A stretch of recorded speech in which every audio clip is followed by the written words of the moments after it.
दोस्तों, आप में से किसी को भी यदि घर का बना हुआ बिल्कुल शुद्ध एलोवेरा जूस या फिर एलोवेरा साबुन मंगाना हो तो आप इस नंबर पर कॉल कर सकते हैं या फिर वीडियो के डिस्क्रिप्शन में दिया गया है लिंक, उस पर क्लिक करके मंगा सकते हैं प्योर एलोवेरा जूस और एलोवेरा का बना हुआ साबुन।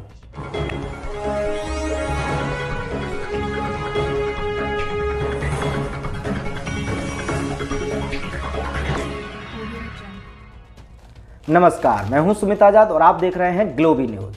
दोस्तों, 5 मिनट में देश और दुनिया की सबसे बड़ी 5 खबरें इस वीडियो में लेकर के आया हूं।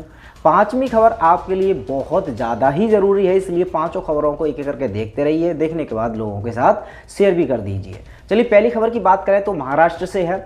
महाराष्ट्र के नांदेड़ गुरुद्वारा में पुलिस और जो सिख युवक थे कुछ उनमें झड़प हो गई। झड़प का मुद्दा ये था क्योंकि पुलिस उनको रोक रही थी ये महामारी के चक्कर में कुछ प्रोग्राम में पार्टिसिपेट करने से, तो युवकों ने उन पर हमला बोल दिया या फिर उन्होंने जाने की जिद की। इसी बीच झड़प हो गई। झड़प इतनी ज़्यादा हो गई कि परिणाम ये निकला कि 4 पुलिसकर्मी बहुत गंभीर रूप से घायल हो गए। तो चलिए दूसरी खबर की बात करते हैं। तो महाराष्ट्र में तालाबंदी को लेकर के भाजपा ने कहा कि हम विरोध करेंगे, हम तालाबंदी का विरोध करेंगे महाराष्ट्र में। तो हालांकि महाराष्ट्र में भाजपा की सरकार नहीं है तो वो विरोध कर रहे हैं, लेकिन जिन प्रदेशों में ऑलरेडी भारत सरकार या फिर भाजपा की सरकार है तो क्या वहाँ पर भी तालाबंदी का विरोध करेगी?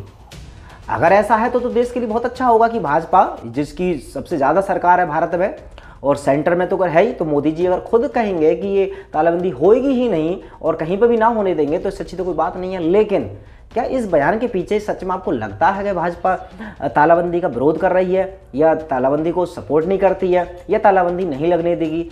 आप सभी अपनी राय इस न्यूज़ पर ज़रूर दे सकते हैं। तो चलिए बात करते हैं तीसरी खबर की। तो तीसरी खबर के रूप में भी अब ये तालाबंदी को लेकर के ही है। महाराष्ट्र सरकार ने अब अधिकारियों की तरफ से बयान आया है कि उन्होंने तालाबंदी को करने के लिए विचार कर लिया है, यानी कि अब वो भी इस विकल्प के बारे में सोच रहे हैं कि पूरी तरह से तालाबंदी की जा सकती है महाराष्ट्र में। हालांकि उन्होंने ये नहीं कहा कि अभी होने वाली है, कब से होने वाली है, लेकिन इस पर विचार जरूर कर रहे हैं वो। तो हो सकता है मजबूरी में, चूंकि केसों की संख्या बहुत ज़्यादा बढ़ रही है, नहीं रुक पाई, कंडीशन अनकंट्रोल हो जाएगी, तो ऐसे में वो इसका हवाला दे करके तालाबंदी कर सकते हैं। चौथी खबर की अगर बात करें तो रामनाथ कोविंद जी से है, जो हमारे राष्ट्रपति हैं। तो राष्ट्रपति की अभी कुछ दिन पहले हालत ख़राब हो गई थी, हार्ट में कुछ दिक्कत हो गई थी, चेस्ट पेन वगैरह हुआ था, तो उनको आर्मी के अस्पताल में एडमिट कराया गया। हालात इतनी ज़्यादा बिगड़ी कि अब एम्स में उनको ट्रांसफ़र कर दिया गया है, वहाँ पर एडमिट कर दिया गया है। तो इसमें सबसे पहली खबर तो यही है कि रामनाथ कोविंद जी को हमारी और आप सभी लोगों की दुआ की बहुत ज़रूरत है। तो मैं भी भगवान से प्रे करता हूँ कि वो जल्दी से जल्दी ठीक हो जाए और ठीक होने के बाद वो वापस अस्पताल से वापस आ जाए। लेकिन इसमें दूसरी खबर ये है कि आप ज़रा ध्यान से गौर कीजिएगा कि कुछ दिन पहले ही, इनके बीमार होने से कुछ समय पहले ही हाल ही में उन्होंने टीका लगवाया था। तो टीका लगवाने से पहले ऐसे कोई खबर नहीं थी कि ये राष्ट्रपति जी को कुछ बीमारी है या कोई दिक्कत है, मेडिकल कोई प्रॉब्लम है। लेकिन ये टीका लगने के कुछ दिन बाद ही इतनी हालत गंभीर के पहले एक हॉस्पिटल में, फिर दूसरे हॉस्पिटल में, और अभी भी इस समय नाजुक बनी हुई है। हालांकि एम्स के जो अधिकारी हैं, जो डॉक्टर्स हैं, उन्होंने कहा है कि अभी उनकी स्थिति स्टेबल है और आप घबराने की आवश्यकता नहीं है। लेकिन ऐसा तो उन्होंने तब भी कहा था जब आर्मी हॉस्पिटल में एडमिट थे। तो इनकी इतनी बुरी स्थिति हो गई टीका लगने के कुछ दिन बाद ही, तो कहीं ये टीका और बीमारी का कोई संबंध तो नहीं है? कमेंट बॉक्स में जरूर बताइएगा इस पर अपनी राय। चलिए बात करते हैं 5वीं खबर की। तो 5वीं खबर के रूप में डॉक्टर तरुण कोठारी सर ने एक वीडियो रिलीज़ की। तो उन्होंने एक डॉक्यूमेंट शेयर किया, क्योंकि हम आप में से बहुत सारे दर्शक जानना चाहते हैं कि जहाँ पर भाई ये मुखौटा है, हम लगाना तो नहीं चाहते लेकिन पुलिस चालान कर देती है। अब उनको ऐसा क्या दिखाएं कि वो चालान हमारा ना करें? तो उनके लिए एक डॉक्यूमेंट है जो कि शेयर किया है डॉक्टर तरुण कोठारी सर ने। भारत सरकार के स्वास्थ्य मंत्रालय का ही वो डॉक्यूमेंट है, बस हर कोई जानता नहीं है इसलिए किसी ने इस पर ध्यान नहीं दिया।